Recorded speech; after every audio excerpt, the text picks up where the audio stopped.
اعوذ باللہ من الشیطان الرجیم بسم اللہ الرحمن الرحیم۔ اللہ تعالیٰ کی بے انتہا حمد و ثنا اور اس کی محبوب ہستیوں پر بے انتہا درود و سلام کے بعد عامر بخاری کا اپنے پیارے ناظرین کو سلام پہنچے۔ ناظرین، میں نے پچھلی ویڈیو میں آپ کے ساتھ شیئر کیا تھا سورہ بنی اسرائیل کے ورس نمبر 16 کو کہ اللہ تعالیٰ فرماتے ہیں کہ جب میں کسی بستی کو ہلاک کرنے کا ارادہ کر لیتا ہوں تو اس بستی کے کھاتے پیتے لوگوں کو میں حکم دیتا ہوں کہ باز آ جاؤ، لیکن وہ باز نہیں آتے، اللہ کے حکم سے نافرمانی کرتے ہیں، روگردانی کرتے ہیں، فاسق ہو جاتے ہیں، بس ان کے خلاف ہمارا قول ثابت ہو جاتا ہے، پھر ہم انہیں ہمیشہ ہمیشہ کے لیے تباہ کر دیتی، ان کی نسلوں تک کو ختم کر دیتے ہیں۔ اسے اگلی آیت میں اس ذات نے یاد دلایا ہے ہمیں، وہ ذات فرماتی ہے کہ بسم اللہ الرحمن الرحیم وَكَمْ أَهْلَكْنَا مِنَ الْقُرُونِ مِن بَعْدِ نُوحٍ، اور نوح کے بعد ہم نے کتنی ہی بستیوں کو، کتنی قوموں کو تباہ کیا، برباد کیا، ہلاک کیا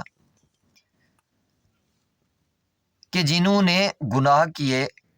اس میں فقط اقوام ہی نہیں آتی، ملک بھی آتے ہیں۔ ملک سبا کا حال دیکھ لیں کیا ہوا نافرمانی کی بنیاد پہ، قوم لوط کا کیا حال ہوا، قوم عاد کا کیا حال ہوا، قوم سمود کا کیا حال ہوا۔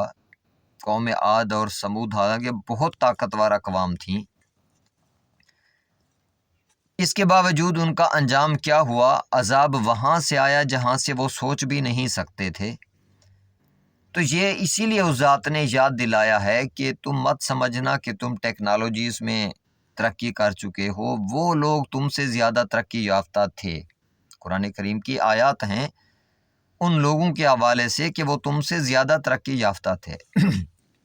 اور واقعی میں قوم فرعون کو ہی اگر آپ دیکھ لیں کہ اس کے پیرامڈس کے بارے میں آج تک سائنس حیران ہے کہ یہ ان لوگوں نے کیسے کیسے یہ چیزیں تعمیر کی، اور یہ ٹیکنالوجی اس وقت اتنی عروج پہ تھی کہ جسم کو ممیفائڈ کر دینا، اور پیرامڈس کے اندر جو ان کے سسٹم تھے، اس دور میں بھی سیلف سیکورٹی کا سسٹم ان کا موجود تھا کہ کوئی بھی آدمی اگر کسی سیڑھی پہ قدم رکھتا، اسی جگہ پہ اس دور میں ہزاروں سال گزر جانے کے باوجود اسی بندے کو تیر آ کے لگتا۔ تو بڑی احتیاط کے ساتھ اس پہ ریسرچ کی گئی تو پتہ چلا یہ سیلف سیکورٹی کا سسٹم تھا۔ اس دور کے لوگ آج کے ہماری ترقی یافتہ دور سے بھی زیادہ ایڈوانس تھے، تو ان کو بھی اللہ تعالیٰ نے ہلاک کر دیا، اور وہ ساری کی ساری چیزیں وہیں پہ پڑی رہ گئیں، اور ہر قوم کے لیے الگ سے ایک عذاب تھا۔ ایون ایک قوم ایسی بھی تھی جس کو اللہ تعالیٰ نے سبت سے منع فرمایا کہ ہفتے والے دن بس تم نے مچھلی نہیں پکڑنی، یعنی اس کی آزمائش، اس کا حکم جو ہوتا ہے اتنی چھوٹی چھوٹی چیز پہ بھی ہو سکتا ہے، تو اس نے منع کیا ہفتے والے دن تم نے مچھلی نہیں پکڑنی، لیکن انہوں نے وائلیٹ کیا۔ وائلیشن کی بنیاد پہ کیا آیا؟ عذاب آیا ان پہ، سور اور بندر بن گئے۔ تو مختلف اقوام کے گناہ جو تھے مختلف تھے، کوئی ناپ تول میں کمی کرتا تھا، کوئی ظلم کرتا تھا، کوئی ڈاکے مارتا تھا، کوئی فساد پھیلاتا تھا، وہ ساری کی ساری چیزیں ہمارے اندر موجود ہیں۔ تو یہ یاد دہانی کا مطلب اس ذات کی طرف سے یہی ہے کہ تم بھی باز آ جاؤ، اور یہ ویڈیو ہو سکتا ہے آپ تک خدا کی طرف سے ایک ذریعہ ہو پہنچانے کا، آخری پیغام ہو خدا کی طرف سے، کہ کیونکہ اس کا امر پہنچنا ہوتا ہے مترفیہ تک، بڑے لوگوں تک، کھاتے پیتے لوگوں تک۔ لیکن یہ بھی ہمیں پتہ ہے وہ اپنی سرکشی میں اضافہ کر جاتے ہیں، اللہ کا حکم مانتے نہیں ہیں۔ تو پھر اس ذات نے فرمایا کہ آپ کا رب جو ہے وَكَفَىٰ بِرَبِّكَ، اور آپ کا رب کافی ہے بے ذنوب عبادہ، اپنے بندوں کے گناہوں کے حوالے سے، اس خبیراً بصیرا، اس کو خبر بھی ہے اور اس کے وہ دیکھ بھی رہا ہے اپنے بندوں کے گناہوں کو۔ تو یعنی اللہ تعالیٰ نے واضح طور پہ ہمیں آگاہ کیا ہے کہ میں تمہارے گناہوں کو دیکھ بھی رہا ہوں، اور میں تمہارے گناہوں سے آگاہ بھی ہوں۔ میں جانتا ہوں تم کیا کچھ سوچتے ہو، میں جانتا ہوں تم کیا کچھ بولتے ہو، میں جانتا ہوں کیا کچھ تم کرتے ہو۔ تو اس کا مطلب ہے ہماری سوچ، ہمارے الفاظ اور ہمارا کردار اپنے خدا کے سامنے ہے، اس میں انتہائی احتیاط کی ضرورت ہے۔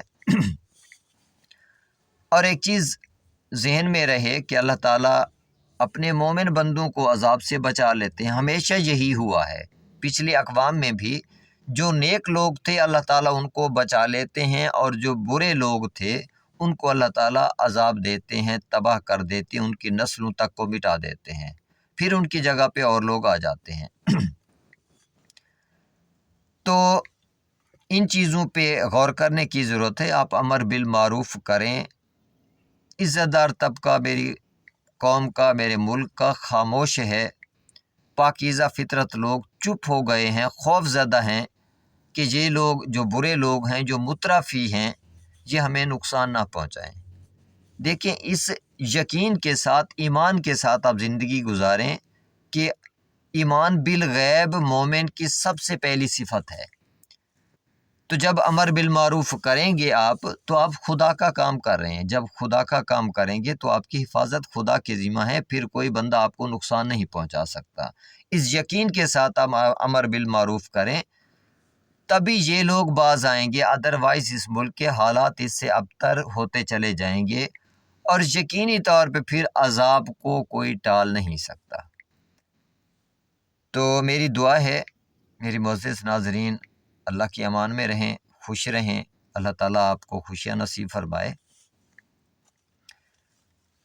ہو سکے تو میرے چینل کو سبسکرائب کر لیا کریں، بیل آئیکن کو پریس کر لیا کریں، اور غور کرتے رہا کریں۔ جو خدا کی آیات میں آپ کے سامنے رکھتا ہوں، آیات کے نمبر بھی آپ کو اس لیے بتاتا ہوں کہ آپ کاؤنٹر چیک کر لیا کریں، اللہ کے کلام کو تھوڑا وقت دیا کریں۔ اللہ کی امان میں رہیں، اللہ حافظ۔